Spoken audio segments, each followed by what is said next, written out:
नमस्कार, आप देख रहे हैं इक्वालिटी न्यूज़ की इस खास पेशकश में आपका स्वागत है।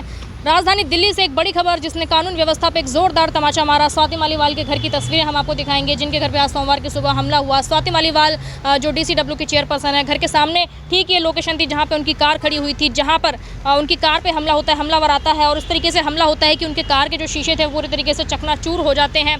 स्वाति मालीवाल ने ये पूरी जानकारी ट्वीट करके बताई। उन्होंने ये भी बताया कि उस वक्त उनके जो फैमिली मेम्बर थे कोई मौजूद नहीं थे, नहीं तो ये जानलेवा साबित हो सकता था हमला।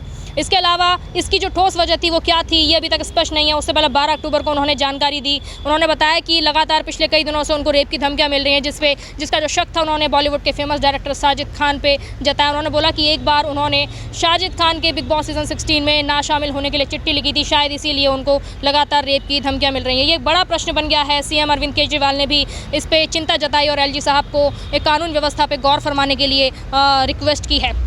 तो इस तरीके की हम इनके घर के माइनस पॉइंट आपको बताना चाहेंगे। ये हमले के बावजूद और 12 तारीख को जब वो ट्वीट करते हैं उसके बाद से ही उनके घर के आगे इस वक्त हम आपको दिखा रहे हैं कि लाइव तस्वीरें, इनके घर के आगे कोई सिक्योरिटी मौजूद नहीं है, कोई पुलिस आपको नज़र नहीं आएगी। ये एक बड़ा माइनस पॉइंट है। इस तरह के हमले के बाद भी उनके घर के आगे कोई सुरक्षा के इंतजामात नहीं किए गए हैं। ये एक बड़ा माइनस पॉइंट है स्वाति मालीवाल के घर के बाहर का। तो ये एक चिंताजनक विषय है कि जिस महिला को एक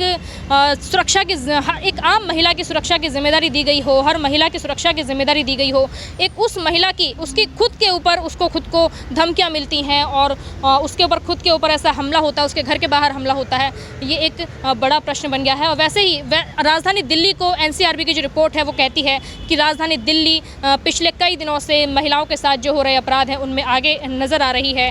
नेशनल क्राइम रिकॉर्ड ब्यूरो की जो रिपोर्ट है वो पिछले साल की रिपोर्ट इस तरह की थी कि जो 2020 से लेकर 2021 में जो महिलाओं के साथ हो रहे अपराध थे उसमें 40% की वृद्धि आंकी गई। 2020 का अगर हम आपको आंकड़ा बताएंगे तो वो तकरीबन 9,500 का था और 2021 का अगर हम आंकड़ा बताएंगे आपको तो वो तकरीबन 13,500 का था।